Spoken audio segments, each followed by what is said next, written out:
We've reached the Carabao Cup semi-finals, and honestly, this was a match that can be summed up by the phrase, a tale of two halves. Liverpool dominated the first half pretty comfortably, but then struggled in the second half, especially towards the end, in a similar fashion to what we can expect in Usyk versus Fury 2. Sorry, Tyson. Anyway, it's time we look back at the night in question and look at the fixture, which could have been a stepping stone to Liverpool winning a record-extending 11th League Cup. Welcome to Good Sport Reviews, and this is 5 things we learned from Southampton 1, Liverpool 2. And if you wouldn't mind extending the subscriber record on this channel, that would be great. So please click the subscribe button and help us out. Number 5, Wataru Endo is the new James Milner. If this match proved anything, it's that Arne Slot has a lot of faith in his squad to get the job done, regardless of their position and form. We will get onto one of these players in the next entry, but first, we're going to focus on makeshift centre-back Wataru Endo, a player who showed he is the dictionary definition of professional, with him putting in an arguably man-of-the-match performance in as makeshift back four as we've seen since the days of 2020. In the first half, the Scouse Samurai operated as the left-sided centre-back in the back four, moving into the midfield role during attacking transitions and helping Liverpool overload the midfield and cutting out all attacking options through the middle for Southampton. But it was in the second half when he really stepped up and showed that even when he's not in the regular starting 11, he is still a reliable option to have on the bench, with him marshalling the back line as captain, guiding makeshift right back Tyler Morton through the 90 minutes in superb fashion, and recording the most duels won, winning the most fouls for the Reds, and winning the most tackles in the Liverpool squad along the way. Not only that, but he was a composed figure with his passing, recording a 93% pass accuracy across the match, and even winning an aerial duel against 6'7" striker Paul Onuachu to set Liverpool on a counter-attack. Even Slot himself had to come out and praise Endo not once, but twice after the game, and rightfully so, because despite only racking up 23 Premier League minutes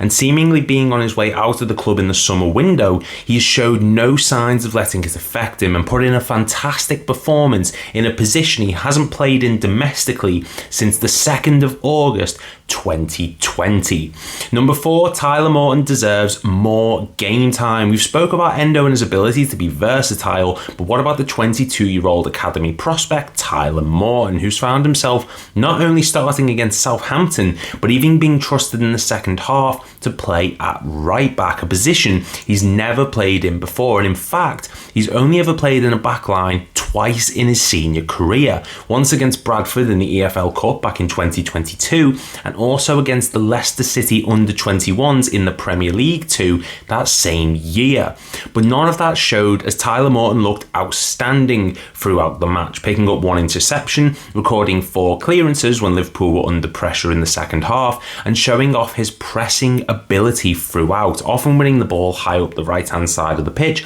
and creating chances for Federico Chiesa to receive the ball in space. Now, Tyler Morton has shown time and time again on loan just how great of an option he can be for the Reds, with him becoming a mainstay in the Blackburn Rovers team during the 22-23 season and proving he's capable in attack as well as defence, with him scoring 3 goals and picking up 5 assists in the Hull City team last season. And with Liverpool lacking some depth in the number 6 role, Tyler Morton is a terrific option to have on the bench, with his range of passing and terrific energy in the press, both vital to Liverpool's result against the Saints and also going forward. We always want to see academy lads succeed, and Morton has shown he is capable at a championship side competing for promotion, and this game showed he can compete against the Premier League side even if it is a struggling Southampton, so he definitely deserves the chance to showcase his talents going forward in this squad. Number 3, Chiesa looked positive and able. Now, Arne Slot said after the game that he saw both positives and negatives from Federico Chiesa's 45-minute cameo in the match at St Mary's, and to be honest, I personally couldn't see too many negatives. Now, yes, sometimes on the ball Chiesa was a bit predictable and found himself isolated in the top right corner, with him being pressed quite regularly, but overall he had a decent return to the Liverpool squad after being out since the 30th of September, and he looked very positive in his approach, recording a shot on target which was only stopped by a fantastic defensive block, providing 1 key pass and showing a desire to cut inside and create chances chances for himself and his teammates, and it's just generally great to see him back in the squad. While Mo Salah's in the form of his life at the moment, he does need to be rotated as much as we wish he didn't, and a fit Federico Chiesa is a massive thing to have in the arsenal of this Liverpool squad. It gives the attack a different option, and on the ball he showed a real desire to run at Southampton defenders, which is a trait that is sorely missing from the modern game. Yes, he looked rusty at points, but a nice 45 minutes against Premier League opposition is a great step in the right direction, and the nutmeg just summed up his confidence as a player, which bodes well for his future at the club. Long may it continue. Number 2, rotation changed nothing. Under Jurgen Klopp, the kids shined, especially by winning that 2024 Carabao Cup, but there were points where you could see how much the squad relied on those key players to make sure that the system maintained its intensity and effectiveness. But this Arne Slot team showed that regardless of who's involved, the style of play is effective and the players are capable, with a lot of academy lads getting minutes and making the most of them. Liverpool's starting lineup boasted an average age of just 24.2 years old, with Quansah, Morton, Nioni and Elliott all under the age of 22, and Trey Nioni's 17 years of age, massively showing just how much faith Slot has in the youth to show off his style of play he wants, and all of these lads were effective. Elliott, of course, got his goal and won man of the match with his constant breaking of the lines and runs in behind,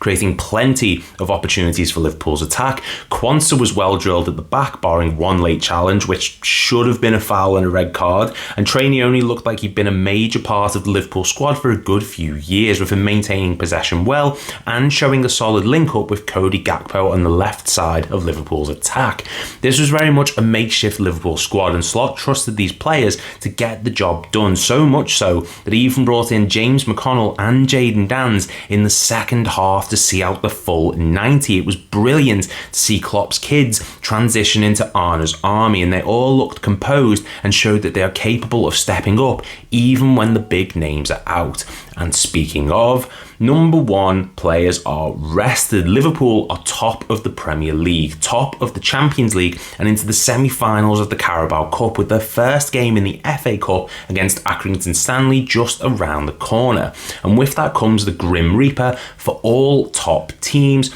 fixture congestion, something which has become a major problem in the modern game. And while there is a break recently with the Everton game being postponed, there is still a lot of football going on. But this game was viewed with a smart mindset by Arne Slot, as we saw so many key players rested and not even being involved with the squad, and therefore not needing to travel and expend unnecessary energy. The likes of Mo Salah, Luis Diaz, Alisson, Robertson, Szoboszlai, Jones and Gravenberch were all given the night off, and this is such a bonus to have, especially in a mid-December match, just a few days before we play Tottenham in a vital return trip to the Tottenham Hotspur Stadium. Marquee members of the squad like Trent, Jota, McAllister and Gomez were still called upon. They were all rotated and rested, showing that while Slot isn't known for rotation in particular, he is aware of the moment of fixtures that we are currently involved with. We are in a position where injuries need to be avoided, and it's great to see that we have the depth and ability to rotate these key players of the squad when it's needed, and it was a terrific chance to see these young academy prospects given their opportunity under new leadership. Hopefully this is just a sign of things to come in this regard and will allow more rest in the future without it affecting results on the pitch. And that's our list. Let me know what you thought of the Liverpool-Southampton match. Let me know in the comments down below who you think was man of the match, and I will see you all in the next video.